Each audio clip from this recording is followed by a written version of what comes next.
আসসালামু আলাইকুম। কেমন আছেন সবাই? আলহামদুলিল্লাহ, আমিও ভালো আছি। তো আজকে আমি বিরিয়ানি রান্না করব। তো আমার মেন ব্লগ আজকে বিরিয়ানি রান্না নিয়ে। তো আমার বিরিয়ানি রান্না করতে কী কী লাগছে তাই আমি আপনাদের দেখাচ্ছি। লাগছে প্রথমে এই যে বিরিয়ানি মশলা, দারচিনি, এলাচ ফল, লং, এমনকি গোলমরিচ। তারপর আপনার এটা হচ্ছে কুচি করে রাখা পেঁয়াজ বেরেস্তা,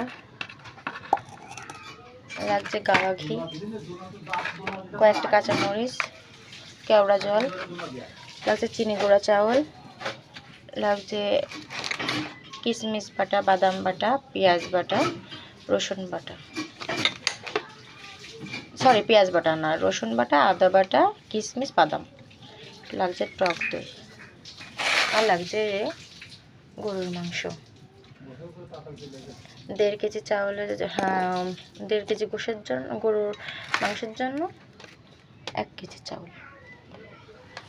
আর লাগছে এই যে আমি আলু কেটে নিয়েছি, আলু কাটার সঙ্গে এর ভিতর দিয়েছি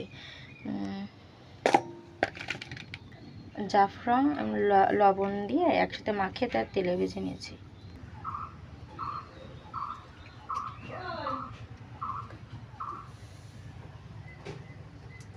মশলাটা কষানো হয়ে গেছে, এবার আমি আমার মাংসটা দিয়ে দেবো।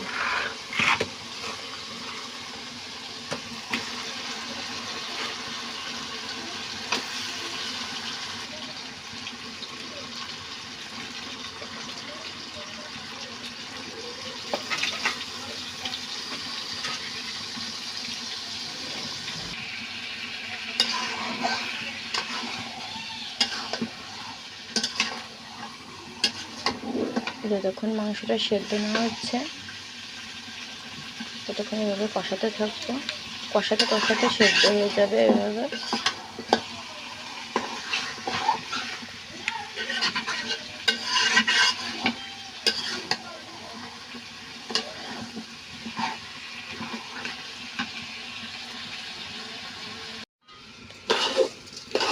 আমি সুন্দর মতন আমি পোলাওটা ভেজে নিচ্ছি।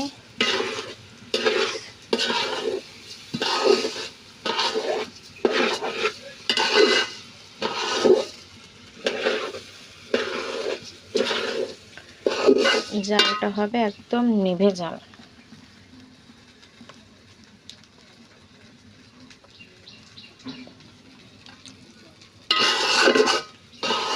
তাহলে তলা থেকে নিচ থেকে পুড়ে যাবে।